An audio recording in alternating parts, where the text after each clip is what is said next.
Hi, Jordan. It's good to be with you this morning. It's good to be with you this morning. It was good to have worship the other day. It really was. And that was just yesterday, right? Even though it feels like a long time ago between today and yesterday. And we just want to continue our conversation from yesterday a little bit on bitter tears. How we sit with those and how we grieve in this time of not being able to be with one another. This time of not being able to do everything that we usually do, and this time of just feeling some pain and some anxiousness and some worries. Yeah. So Erling has a bit of a poem to read about Mary and her weeping about the death of Jesus.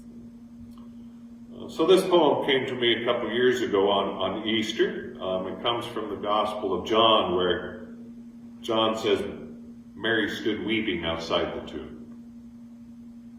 So Mary stays, rebuking the urge to run and hide, stilling the call to reject and deny, as the disciples and us when the pain is too high.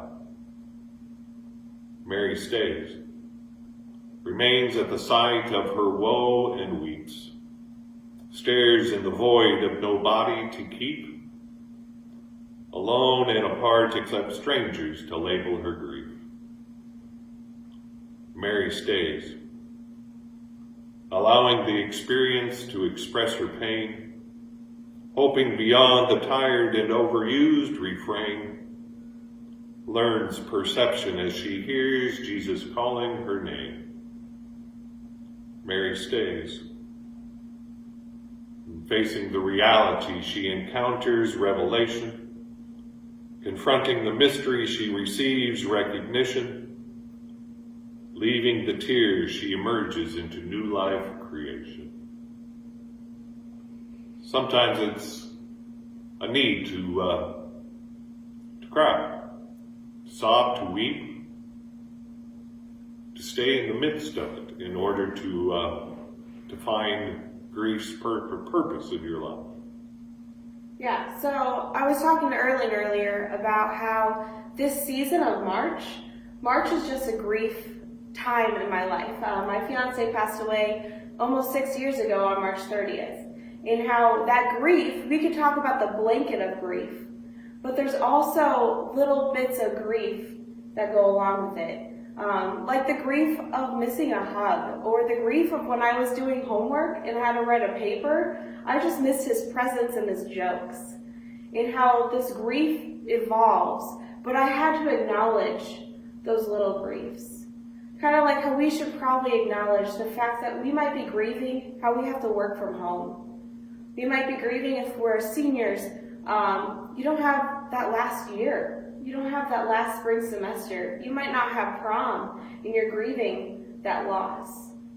There's so many different griefs right now. You might be grieving a trip that you were going to take. It was going to be fun. You've been planning it, but now you're stuck at home.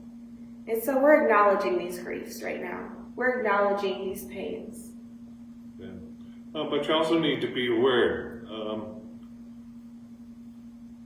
Outside of, when Mary stood outside of the grave, after her weeping, Jesus called her by name. Jesus' presence was there. And when we read the 23rd Psalm, as we read that God walks us through the darkest valleys, we read where God does not lead us out of the darkest valley, but God walks with us in all of those times. And Jordan and I, we walk with you during these times as well. We grieve alongside of you. Because we too cry these bitter tears of not being able to meet, not to be able to be a physical presence in your life, not to do the things that we were hoping to do. It's tough. Ministry is tough right now, and we're acknowledging it. But also we acknowledge that we're here in a community together, virtually. Call up your friends. Call up somebody you haven't talked to in a long time. Ask them how they're doing. Or simply just send us a text or an email. Yeah. This time is a time to connect in ways we haven't before, and we just want to make sure that you're aware that we still care about you, we still love you, we still worry about you. We're holding this space with you, whatever that space may be.